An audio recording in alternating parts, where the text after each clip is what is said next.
श्री राधा कृष्णाय नमो नमः। सर्वप्रथम मैं भगवान श्री राधा गोविंद के श्री चरण कमलों की वंदना करता हूँ। आप सभी भक्त श्रोता जनों को भी सादर नमस्कार करता हूँ।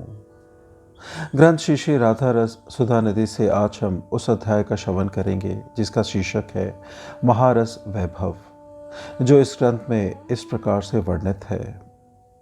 अहो, श्री वृंदावन में परस्पर हास्य परिहास विलास कैली व चित्र जिमृत महारस वैभव में विलसित किसी विदग्ध युगल द्वारा मेरा हृदय अपहृत हुआ है।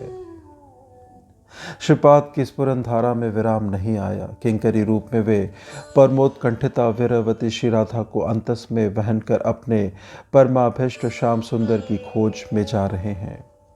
श्रीपाद का इष्ट के प्रति प्रीतिपूर्ण भाव प्रत्येक श्लोक में अभिव्यक्त है। अंतर की समग्र आसक्ति ने राधा पाद पंकजों को केंद्र बना लिया है।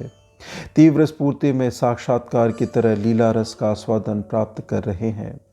साधक को साधन भक्ति में भी प्रेम भक्ति का कुछ साजत्य होता है। साधन भक्ति के आस्वादन से बाह्य आवेश दूर होता है। यही आचार्य जनों की शिक्षा है। अभिष्ट का अभाव थोड़ा बहुत अनुभूत होता है और धीरे धीरे अंतर की समग्र प्रचेष्टा अभिष्ट चरणों को केंद्र बना लेती है। अभिष्ट के लिए तृष्णा ही भक्ति साधना की प्राण वस्तु है। जिसके अंतस में प्रेम भक्ति की प्यास है वही चाहेगा और प्राप्ति उपाय का सहारा भी लेगा वही। श्रीमद् जीव गोस्वामी पाद ने कहा है, यथा शास्त्रीय श्रद्धा साधक के अंतस में पैदा हो जाए तो साधन भजन में उसका एक मनोरम अध्यवसाय प्रकट होगा और अवश्य ही भक्ति विरोधी विषयों के प्रति उपेक्षा आएगी। साधक के अंतस में शास्त्रीय श्रद्धा पैदा करने पर भजन सिद्धि हो या ना हो, स्वर्ण सिद्धि विलोपसी की तरह सतत भजन में उसका एक मनोरम अध्यवसाय देखने में आता है। इसलिए भक्ति के विघातक दंभ लाभ पूजा और प्रतिष्ठादि की चेष्टा एवं जानबूझकर महत्वज्ञादि अपराध वह कभी नहीं करता। मुझ जैसे जीव की विषय प्राप्ति के लिए कैसी व्याकुलता, स्वप्न में भी विषय भोग। जो लोग वास्तव में भजनशील है उनमें अभिष्ट के लिए वही दशा प्रकट होती है। यथार्थ साधन जीवन में प्रीति का भाव कभी नहीं होता। विशुद्धात्मा भक्त कभी भी अभिष्ट चरण भूल कर नहीं रह सकता।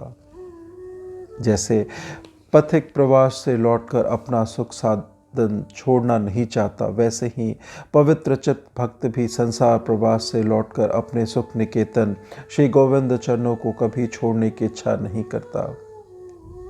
श्री राधा रानी की स्मृति सुधा तो और भी मधुर है। उनके श्री चरणों में जो लोग समर्पित चित्त है उन लोगों की जागृत स्वप्न सुषुप्ति और अवस्था में श्री राधा पाद पंकजिष्ठा चित्त में छिटकी रहती है। श्री राधा रानी के प्रति श्रीपाद के प्रेम में पराकाष्ठा है। किंकरी रूप में स्फूर्ति में वे श्रीमती को अंतस में वहन कर नागर को खोजने जा रहे हैं एवं संकेत कुंज में अभिसार परायण नागर को रास्ते में ही देख लेते हैं।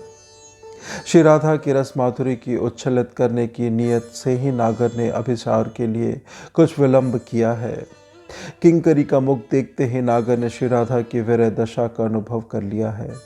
किंकरी ने राधा रानी को अपने अंतस में वहन कर उन तक लाकर अपने सुख की मुद्रा से ही नागर के चित्त में वीरवती की उत्कंठा का चित्र अंकित कर एक अपूर्व सेवा की है।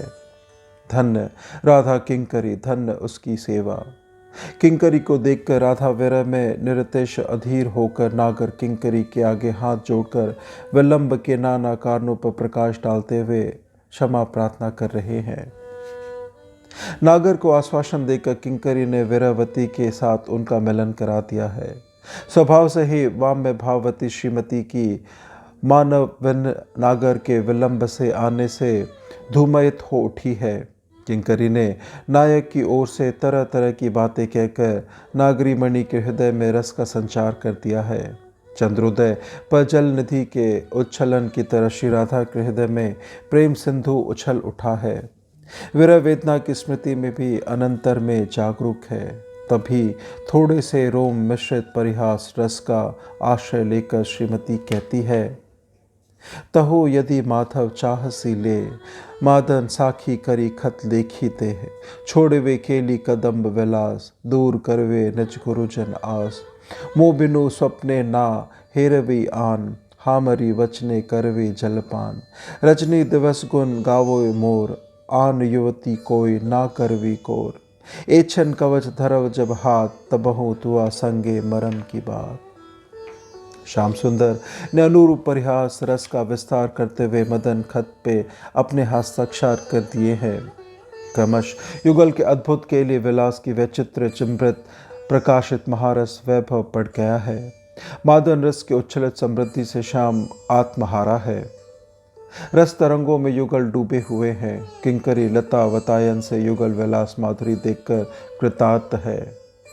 गौड़ीय वैष्णव का यही साधना है। साधक को स्वभिष्ट सिद्ध देह में यह रसवादन आत्मा तक पहुंचाना होगा।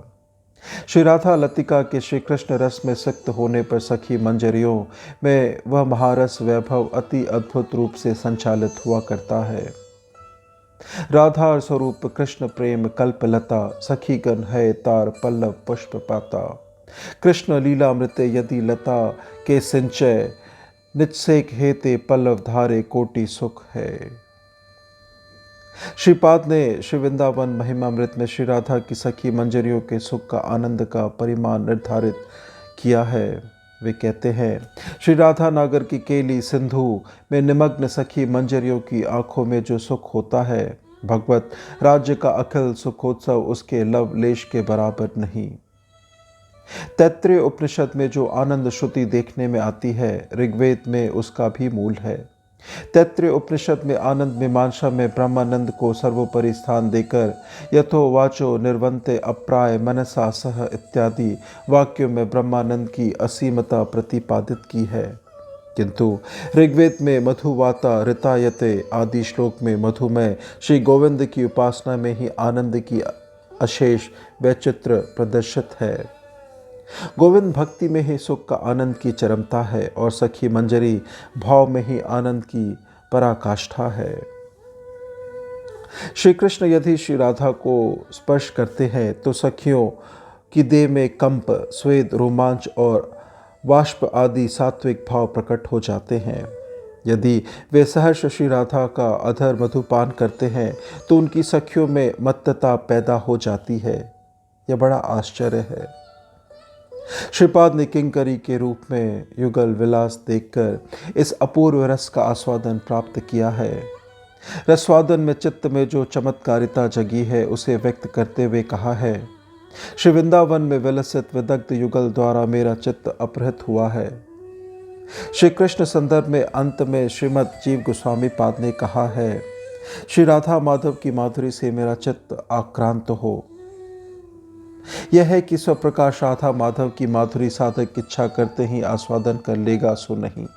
साधक के साधन भक्ति सुमर्जित चित्त में श्री राधा माधव की माधुरी स्वयं उदय होकर भाग्यवान साधक के चित्त का अपहरण किया करती है। तब चित्त में अहरह उसी माधुरी का स्फुरन होता है, अन्य स्फूर्ति नहीं रहती। मादानाक महाभावती श्री राधा के साथ मिलित माधव की माधुरी जिसके चित्त में स्फूर्ति होती है, उसका सर्वाभिष्ट सिद्ध हो जाता है। उसी अनिर्वचनीय माधुर्य द्वारा श्रीपाद का चित्त मन अपहृत हुआ है। इस प्रकार से ग्रंथ श्री श्री राधा रस सुधा निधि से आज के अध्याय की संपन्नता होती है। श्रवण करने के लिए अपना बहुमूल्य समय देने के लिए आपको धन्यवाद। श्री राधा कृष्णाय नमो नमः।